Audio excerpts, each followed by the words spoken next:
Most people are waiting. Waiting for clarity. Waiting for a sign. Waiting for certainty. Waiting for the timing to be perfect. Waiting until they feel ready. And that's the problem. Waiting is disguised fear. It feels like patience, but it's procrastination wearing a polite face. If you want to transform your life, if you want to grow into someone you've never been, there's only one way. Take uncomfortable action before you feel ready. There is no growth in comfort. There is no transformation without tension. And yet, we cling to safety as if it owes us something. As if waiting long enough will make us brave. It won't. Readiness doesn't come from waiting. It comes from moving forward while still uncertain, still afraid, still learning. The more you move through discomfort, the more capacity you build to handle life. And that is the essence of development. When you look at the people you admire, the ones you call successful, resilient, driven, or powerful, understand this. They didn't arrive there through confidence. They built confidence by acting without it. They weren't born fearless. They just decided that fear wouldn't make their decisions for them. They felt doubt, insecurity, and imposter syndrome too, but they moved anyway. That's what separates the few from the many. The few take action in the face of uncertainty. The many wait for the uncertainty to disappear.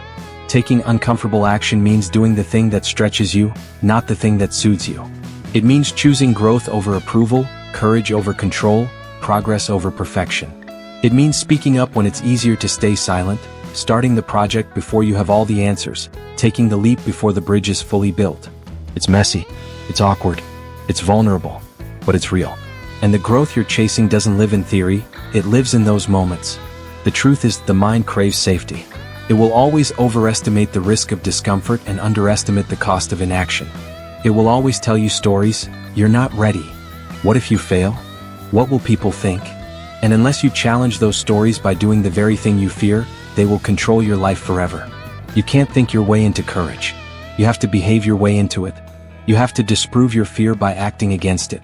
That conversation you've been avoiding? Have it. That boundary you know you need to set? Set it. That opportunity you've been too scared to claim? Claim it. Don't wait until you feel worthy. Worthiness is built through action.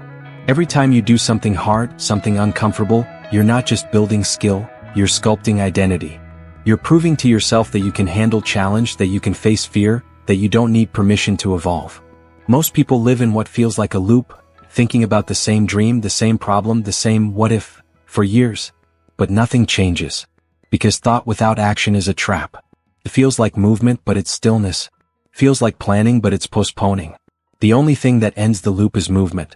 Imperfect, bold, vulnerable movement. Even a small step disrupts the pattern. Even a single decision can open a new trajectory. The life you want is not waiting years from now. It's hiding behind the one decision you're scared to make. And what happens when you make that move, when you take that action, is that something inside you unlocks. Suddenly, what once felt impossible now feels within reach. Suddenly, the monster that lived in your mind shrinks. Not because it disappeared, but because you outgrew it. That's the thing about fear. It doesn't go away. You grow bigger than it. That's how courage works. Not by eliminating fear, but by refusing to obey it. You must learn to love the discomfort, to reframe it, to see it not as a warning but as a signal, a sign that you're on the edge of your expansion. Discomfort is where new versions of you are born, where your identity begins to shift, where your old limits dissolve. And once you get used to living in that space, once you become fluent in discomfort, you become unstoppable. Because most people retreat from it, but you lean into it. You stop seeing fear as the enemy and start using it as fuel. There will be times when your action makes others uncomfortable, too. When your boldness reflects their hesitation. When your decisions challenge their worldview. And that's okay. You are not responsible for shrinking to make others comfortable. You are not obligated to live small so others don't feel insecure. Your growth is not selfish. It's necessary. Because every time you expand, you give silent permission to others to expand too. Not through words, through embodiment. Taking uncomfortable action is also about letting go of outcomes. It's trusting the process even when results don't show up right away. It's detaching your identity from performance. It's saying, I'm doing this because it's who I want to become, not because it guarantees success, applause, or reward.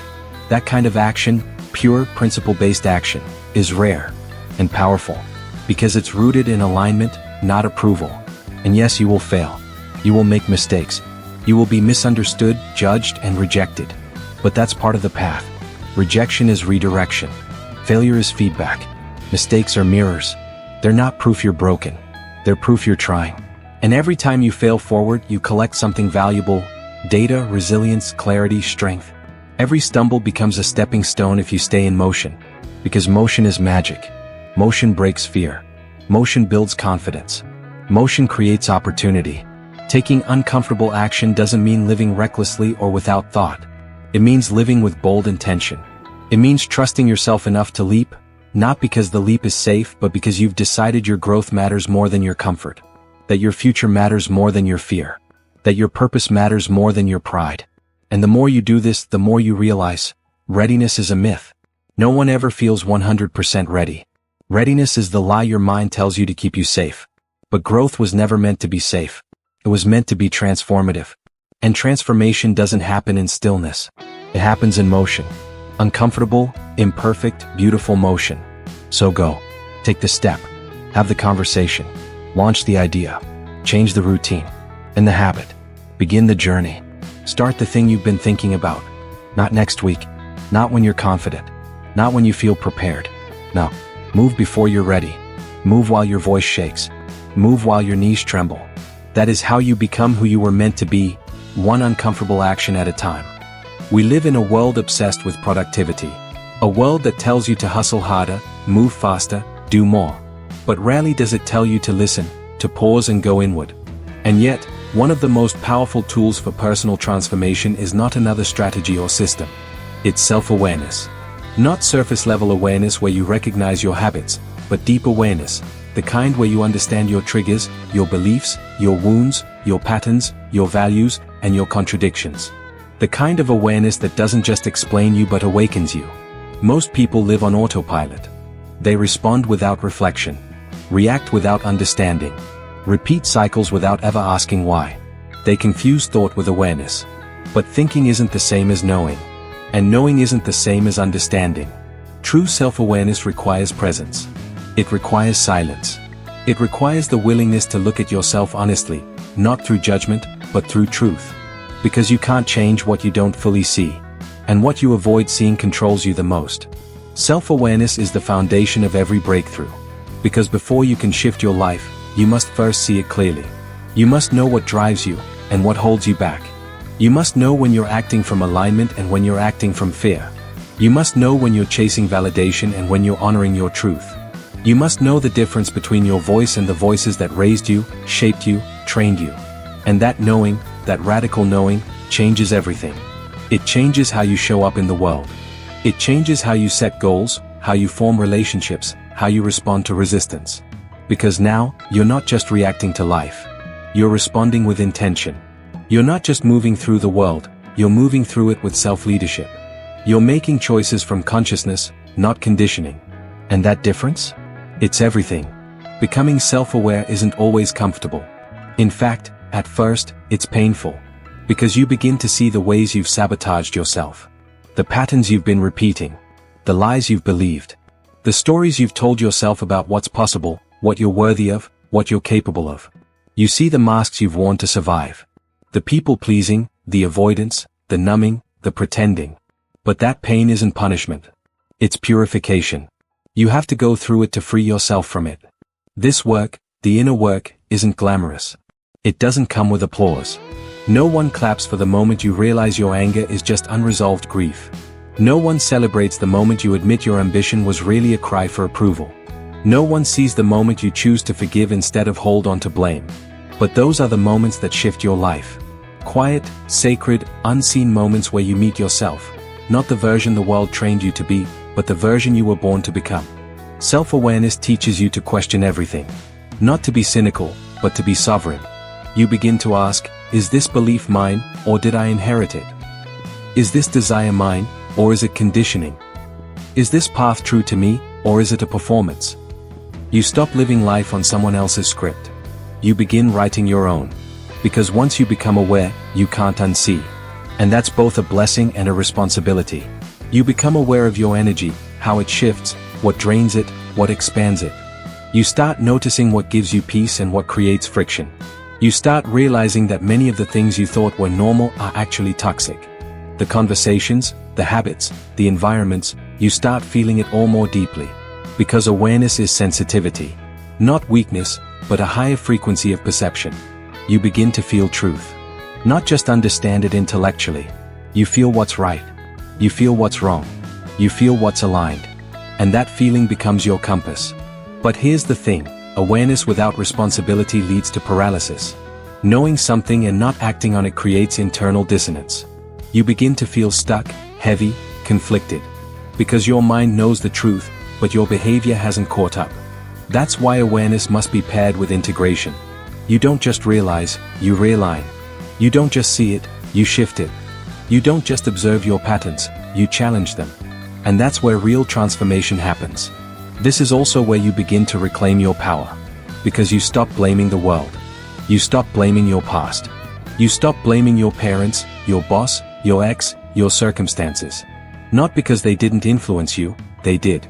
But because awareness teaches you that your response is always your responsibility. And that is liberating. It means you're no longer a victim of your story. You're the author. And from this place, you can rewrite everything. Self-awareness also deepens your relationships. You begin to understand your projections. You see how your wounds show up in arguments, how your insecurities shape your communication, how your unmet needs become silent expectations. And once you see that, you stop demanding others fix you. You stop blaming them for not meeting needs you never expressed. You take ownership. And in doing so, you create space for authenticity, for real connection, not codependency. You also become more compassionate. Because the more you understand your own complexity, the more grace you give to others. You stop needing everyone to be perfect, because you've seen your own imperfection. You stop being triggered by their flaws, because you've faced your own. Self-awareness humbles you, not in a way that shrinks you, but in a way that expands your empathy. You become less reactive, more present. Less judgmental, more curious. Self-awareness doesn't mean you become invincible. You will still have moments of doubt, fear, regression. But the difference is now you recognize them faster. You catch your triggers. You name your patterns. You don't spiral as deeply, or for as long. Because you've built a relationship with yourself. You've created a pause between stimulus and response. And in that pause, there's power. The power to choose differently. Over time, this work becomes a way of life. You don't wait for breakdowns to do the inner work. You practice reflection regularly. You journal. You meditate. You create stillness. Not because it's trendy, but because it's necessary. You know that the most important conversations are the ones you have with yourself. That clarity doesn't come from noise, it comes from silence. That wisdom doesn't shout, it whispers. And the only way to hear it is to slow down, look inward, and listen. And perhaps the most beautiful part of self-awareness is this. It reconnects you to your intuition. That deep, quiet knowing inside you. The one that always knew, even before the world taught you to doubt it. You begin to trust your gut. You begin to make decisions not from fear, but from alignment. You don't chase what's shiny, you follow what feels right. Because when you're self-aware, you realize that the answers you were seeking outside were always within you. And so, you stop searching for yourself in other people. You stop outsourcing your worth. You stop living for validation. You come home, to yourself. To your values. To your voice. To your truth. And from that place, everything shifts. Your confidence is no longer performative, it's embodied. Your peace is no longer conditional, it's cultivated. Your direction is no longer dictated, it's chosen. That's what self-awareness gives you. Not just understanding, but liberation. Not just insight, but alignment. Not just clarity, but power. The power to change your life. Not someday, but right now.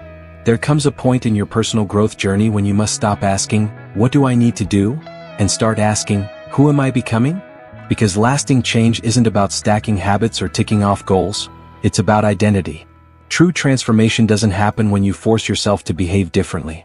It happens when you see yourself differently. When the image you hold of who you are begins to evolve, silently, deeply, from the inside out. Most people focus on doing more. They chase strategies, hacks, and systems. And yes, those have value. But if you don't shift the internal identity behind your actions, the change won't stick. You'll sabotage your progress. You'll revert to old patterns.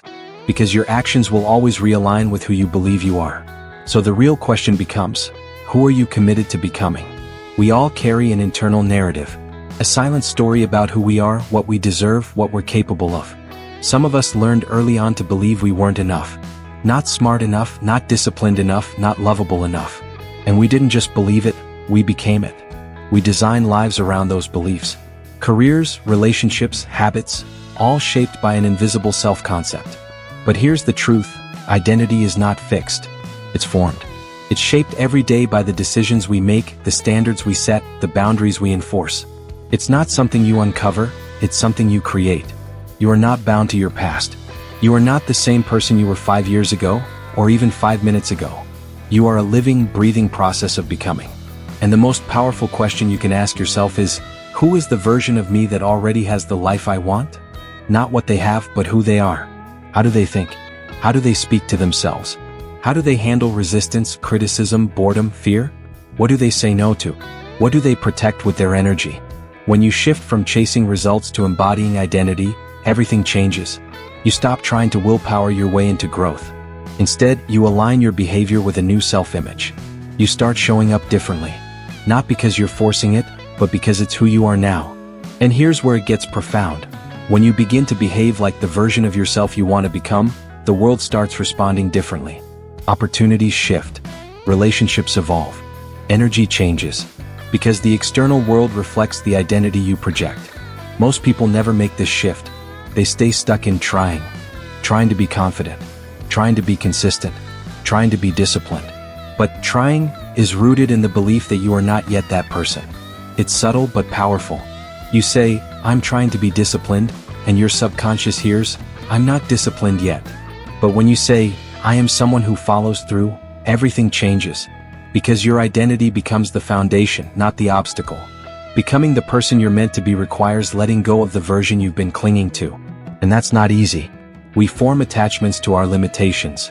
We hold on to them like old clothing, familiar, worn, but far too small. Because as long as you believe this is just how I am, you'll keep recreating the same experience. But the moment you challenge that, the moment you say, what if I'm more than that? The walls start to crack. The light starts to get in. To change your identity, you have to live it before you believe it.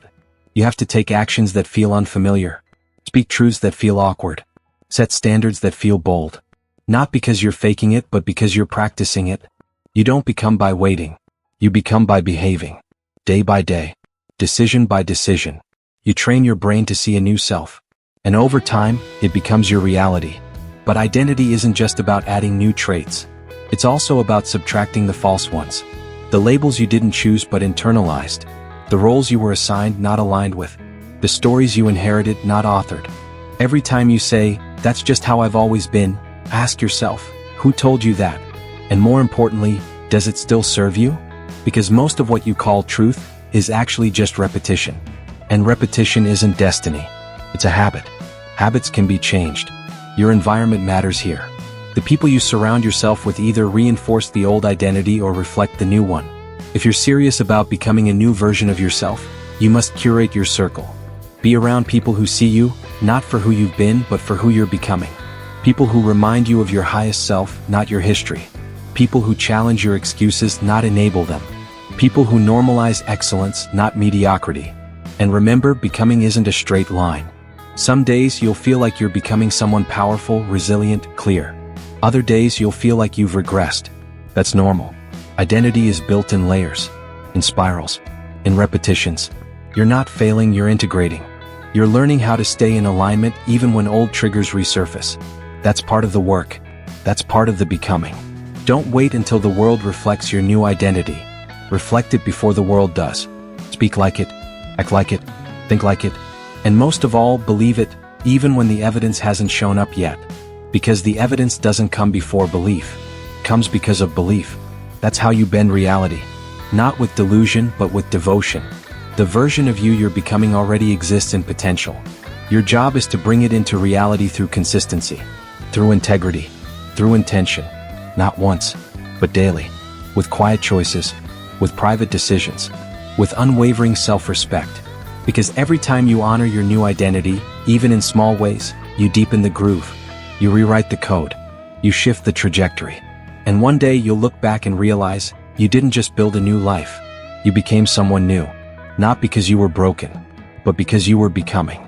Not because you hated who you were, but because you loved who you could be.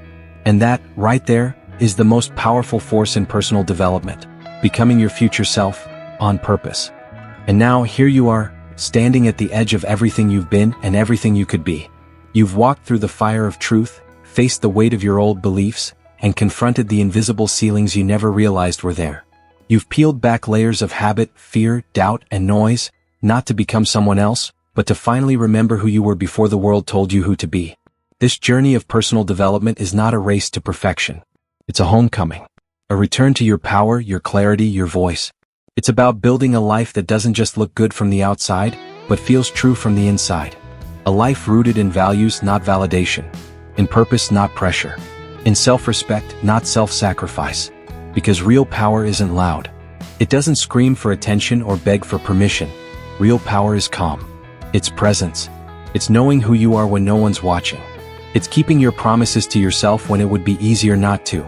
It's waking up every day and choosing to live intentionally, not perfectly but purposefully. So as you move forward, remember this. You don't need to be fearless. You just need to be braver than your excuses. You don't need a perfect plan. You just need a powerful why. You don't need to know every step. You just need to take one aligned action at a time. The person you want to become isn't out there somewhere. They're already inside you, waiting to be chosen, waiting to be trusted, waiting to be led. Not someday, but today. So choose. Choose to show up differently. Choose to speak to yourself with love. Choose to hold higher standards. Choose to let go of what no longer serves. Choose to rise, again and again, even when it's messy, even when it's slow, even when no one's cheering you on. Because at the end of the day, no one else can become you. No one else can live your life.